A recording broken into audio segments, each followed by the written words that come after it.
Na yung ano dito. Wow, ayan na. Ayan na. Oh, mga farmer, oh, dami na. Ayan na. Ayun, oh, ganda ng talbos dito. Hindi niya palininis to. Ito, dito, sinimulan niya na. Okay naman pala eh. Masyado yung gilid. Ay, hindi ko na malayan. Sabagay, 70,000. White flies. Tapos, matindi. Kailangan isprayan to. Ayan, oh.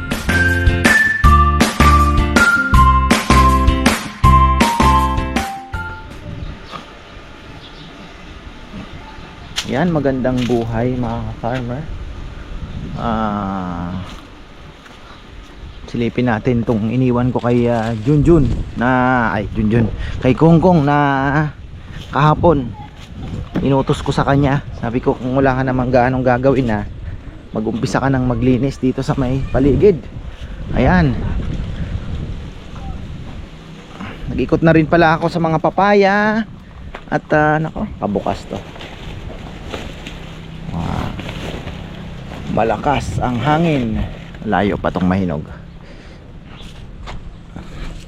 So ito yung may mahaba na kinuha na natin, pero wala pa rin mga farmer, wala pa. Malalaki to, malalaki. Yan, dito ito malalaki din to, kaya lang grabe, sobra. Hindi mo masilip. Ayun, meron na. Ayun. Okay, may mga dilaw-dilaw na po to. So, tinatandaan ko lang kasi kulang pa. Kulang pa po ang dilaw. Sayang naman. May binili nga akong 0060 dyan. Sabi ko, para matamis. Tapos itong kongkong, kinuha na naman yung, pinitas dyan na yung ano dito. Wow, ayan na. Ayan na. Oh, mga farmer, oh, dami na. Ayan na. Ayun, oh, ganda ng talbos dito. Hindi niya palininis to. Ito, dito, sinimulan niya na. Okay naman pala eh. Kaya lang wala na naman ngayon. Pinitas niya na yung ano dito? Saging. So ito yung gusto kong matambakan. Kaya lang di natin alam kung paano. Dito tayo kaya mamingwit. Daming isda dito. Ayan, oh. Ayan mga farmer, oh, mga ayungin. Andito na rin pala, may mga maliliit. Ayan yung mga isda. Tingnan nyo. Kasi ang plano ko na itataas pa po ng ating fish pond ng tubig hanggang dito. Ayan, oh, sasagadin natin yan hanggang dito. Kaya kailangan po ito, tingnan nyo, may basa-basa pa nga kasi nakakarating yung tubig nung nakaraan dito eh. Ayan, oh. Lakas ng amihan. Sumukal na po dito, ano. So ito yung pinalinis natin kahapon. Yung avocado, nabuhay naman. Isa lang naman ang namatay. Ang problema natin, pag nagtambak po madadama ito.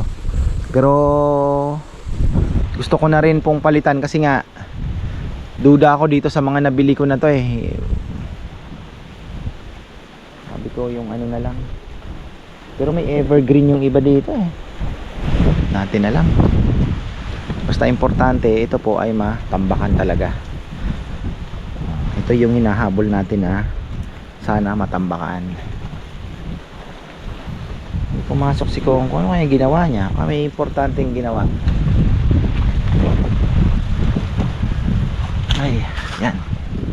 Rami-rami na ng papaya naghinugan. Nung naandito si Kaparmer Nap sa Longga, inikutan ko, wala. Dalawa lang ang nakuha ko, 3. Ngayon nagsabay-sabay na. Wala. Ito, meron na din. Yun, no? Oh. Wow. Very good. Baka mahinugan tayo ng husto nito. Kabalot eh. Problema po kasi pag hindi mo binalot eh, tutusukin na yung may dilaw. Iitlugan po nila. Itong mga talong ipapaano na natin to, papalitan po natin. Sana tambakan ng maaga, no? Pagtambak sana, kasi kung makakapagtambak po tayo, makakapagtanim na tayo ng mga dito sa side, kasi ito naabot ng araw dito, kasi alanganin na po tayo, ano na malilim na po masyado. Kung kailangan nyo po magtanim ng mga vegetables talaga, kailangan talaga may araw, tubig at araw lang ang kailangan. So ayun, ito kailangan na natin pitasin to, baka butasin pa yan. Bigat oh, iba yung ano talaga, iba yung bakla. So yung tubig mga farmer, sabi ko kay Junjun, papalitan na lang natin ng PPR. So ayan, magpapalinya po tayo ng bago dito, PPR na, kasi itong blue ang bilis pong masira, rumurupok, laging may leak. Kagaya niyan, may leak na naman doon sa kabila. So sabi ko PPR na lang tayo. May mabibilan daw na 160 per tubo, di ko alam, 10 feet ba yan, 10 feet lang yata, ano? So tingnan natin kung ilang tubo ang magagamit, at least hindi na tayo nangangamba na lagi na lang pong may leak dito, at lumulutong yung ating mga tubo. Asa na kaya si Chuchay? Chuchay naandun siguro. Nakakalungkot naman. Okay naman sana tong ano siguro may certain grass na sa tingin ko nakakain sila na ano po ng gas. Nadidisgrasya. Sabi ko nga, kung may gustong bumili, aalagaan, papaanakin, kasi may ano na po yun buntis ibigay ko na lang para at least kumbaga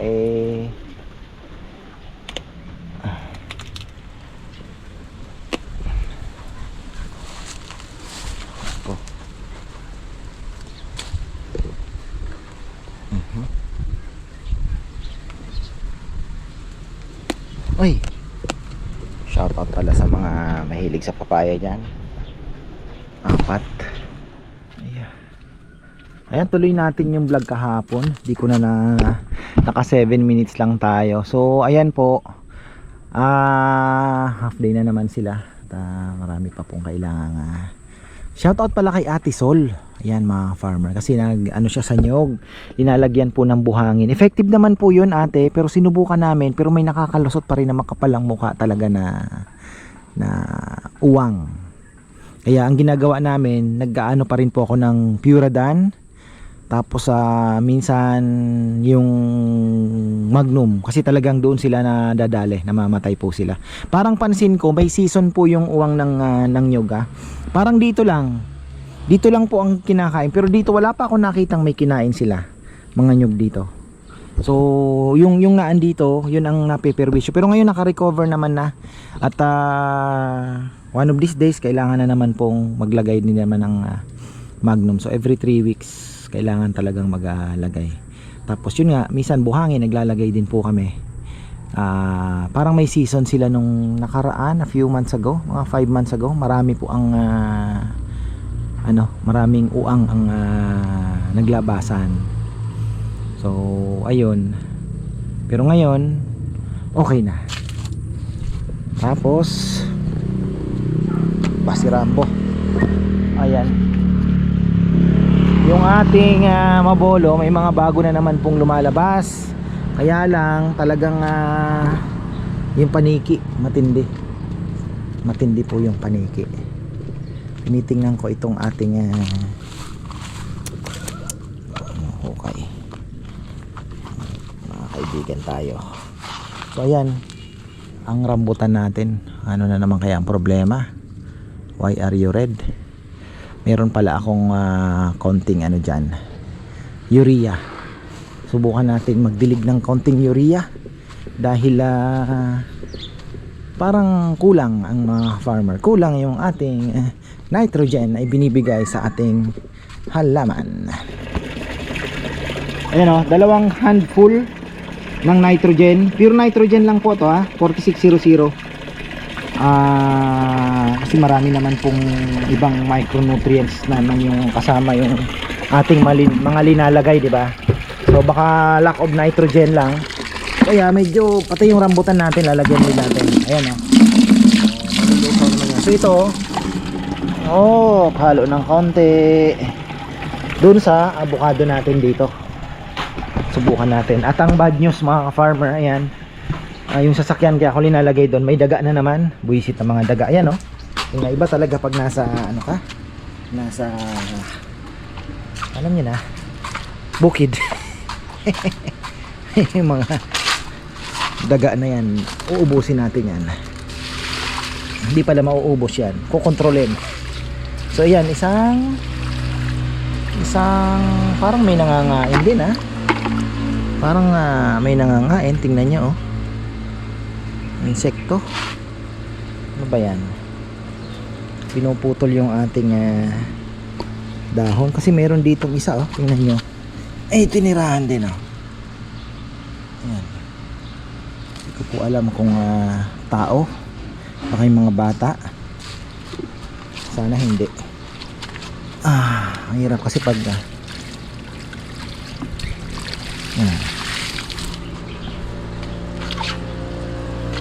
palabas na naman ang bagong dahon yan. Ay, puno na. Padaldal tayo. Uubos yung ano, nitrogen.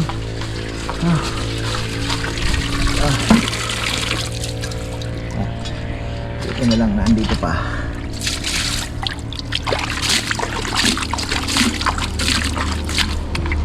Doon natin sa kabilang avocado naman to. Ganda ni Cardo, bagong gulong. Na 56 na naman tayo. Pero kailangan na daw, sabi sa kasa. Sabi niya, sir, hindi na namin i-align kasi kailangan mo nang palitan yung gulong mo. Nakayod na masyado yung gilid. Ay, hindi ko na malayan.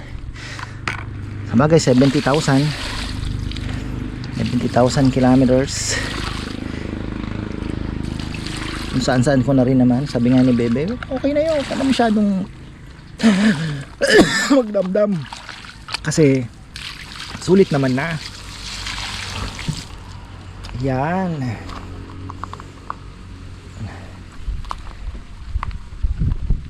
Tapos itong ating rambutan. So titingnan natin, obserbahan po natin yan. Kasi fast acting yan, lalo na pag tinunaw mo sa tubig. Fast releasing kumbaga, energy. Parang kagad niyang ma-absorb. Tapos makikita kagad natin yan in a few, sabihin mo ng mga 1 week lang, makikita na natin yung kaibahan. Yan, okay na, may tubig na pala. Ayan oh, ang problema natin, kahit may tubig na, sira naman yung ano natin, pang radiator na yung pinagkukuhanan natin ng tubig para sa radiator. Hindi pa tapos yung ginagawa ni na Junjun na linya ng tubig, kaya hindi rin tayo makakapagpatubig sa fish pond. Pero at least may tubig na po.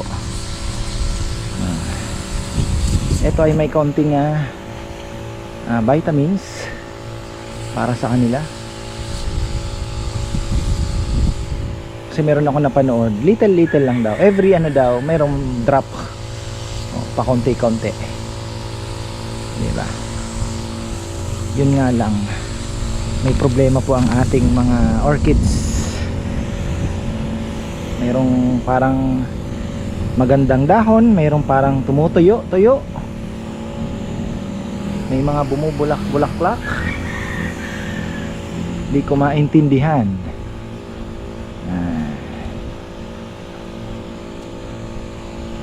Parang napagsama ko yata yung mahilig sa araw tsaka hindi.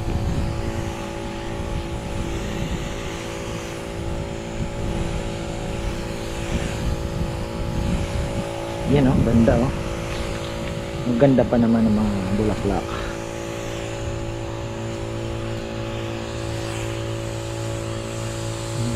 Target talaga dyan, ugat. Yan. Di ba binababad? Nako, sana wag naman maputulan ng charge. Kasi hindi ko pa po charge ito. Ayun o, nagdidilaw yung dahon. Ano kaya?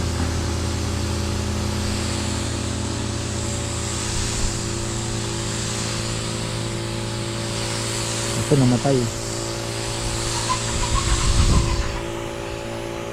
Sana ito makarecover. Medyo dry. Hindi naman siguro kulang sa tubig dahil halos gabi-gabi naman po talaga ako naggaganito.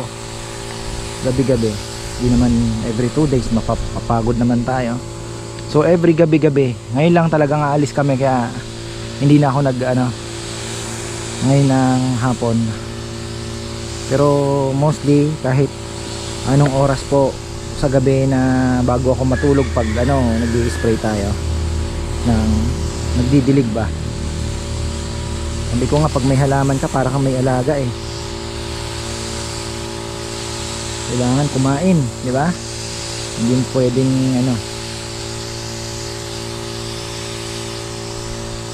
may kalapate. Kalapate kailangan pakainin. Ayan.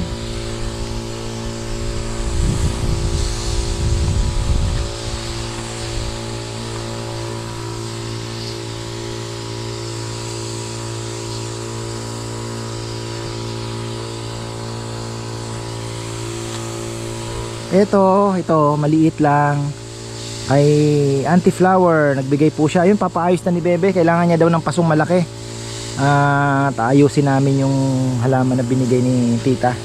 Napakaganda, galing pang Bicol.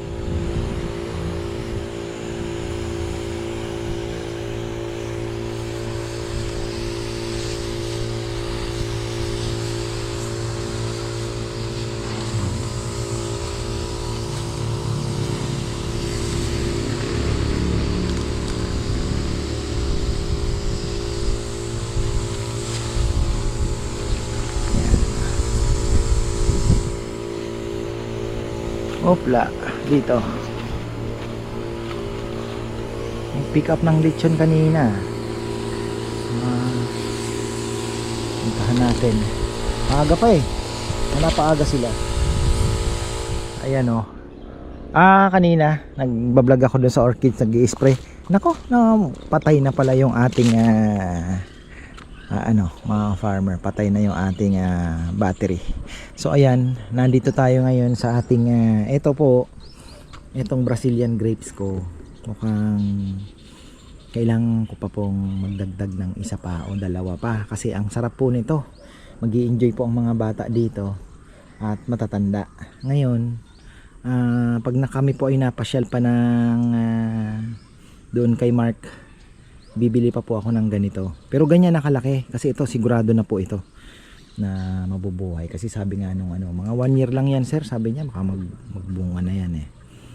So titingnan natin at wala pang season tuloy-tuloy po yan. Kaya sana ay ganun na nga. Tapos itong ating mga bayabas dito nagre-recover na. Ayan mga farmer at nagre-recover na po sila. Ayan pero kailangan pong mag-spray. Mamaya papakita ko sa inyo yung mga puti-puti. Nako, ayan, kailangan na. Ayan po ang kalaban ng bayabas. Yung mga white flies na alam niyo na, nagbabahay sa ilalim ng yun nga, meron eh. Gusto ko nga i-trim. Magpo-pruning ako. Kasi ayan naglabas na po ng mga bagong dahon. Which is pagka kasi kayo nag-transplant, pagka naglalabas na po ng mga bagong dahon, that means na na sila, parang at home na, kumbaga sa tao, at home na.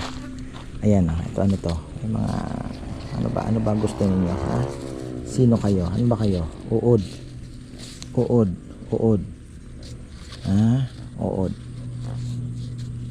pag may ganyan, uod yan mga farmer.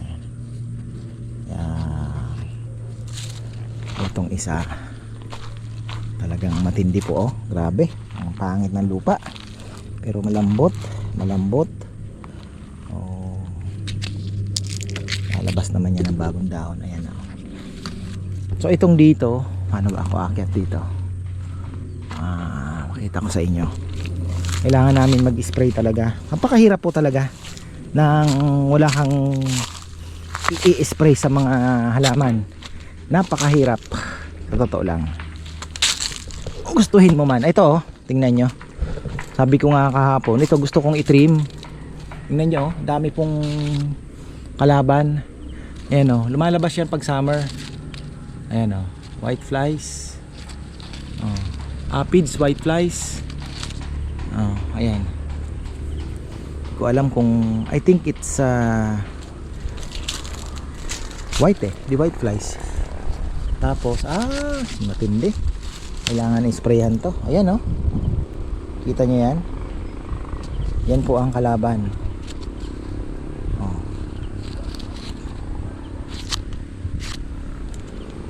Tingnan nyo.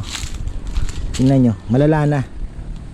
Kita nyo? So, kailangan po talaga. Kumbaga sa ano, bukas titirahin natin to.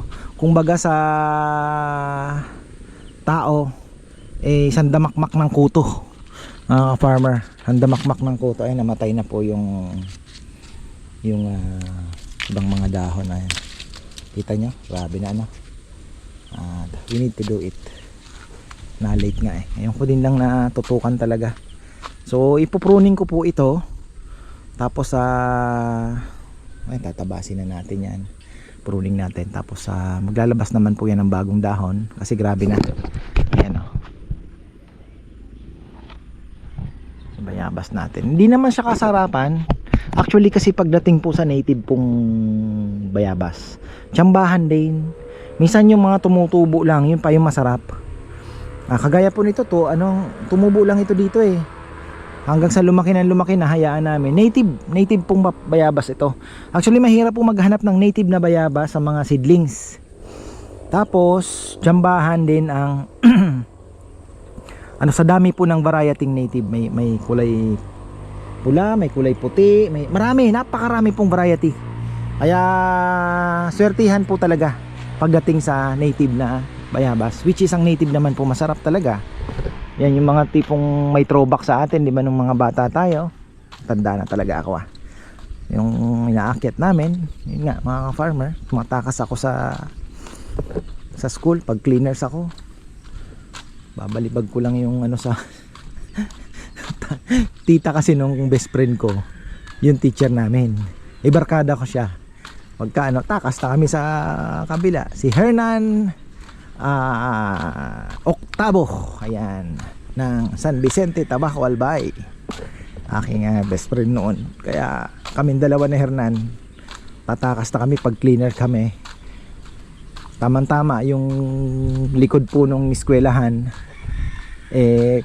pader na mismo. Tatalon lang kami sa pader, takbo na kami, magbabayabas na po kami.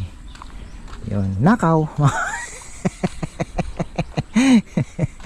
Nagnanakaw kami ng bayabas ng iba.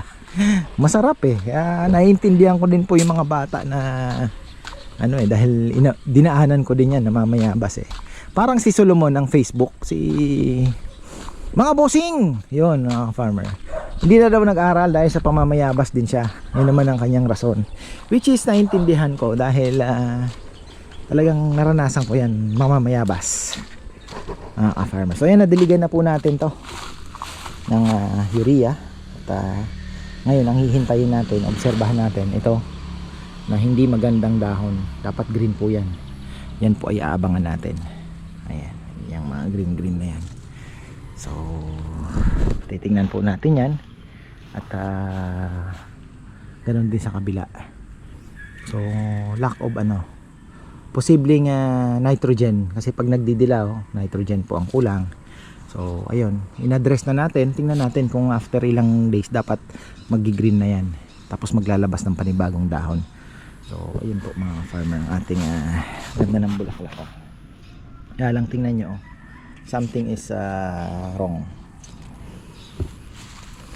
Sinesearch ko pa, B12, baka vitamin B something meron pong kulang, or kasi ang orchids ay kaya maganda din sana yung Atovi.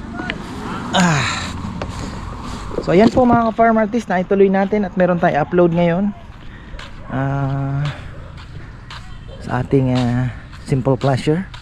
So ayan, maraming salamat at magandang buhay. Ito yung sinasabi ko na binigay po ni Auntie Flower na kailangang ilipat ni Bebe. Bibili daw kami ng paso, baka bukas. Ayan o, hindi na gumanda yung aking ano, pangit yung lupa. Kailangan pa natin talagang pag-aralan pa.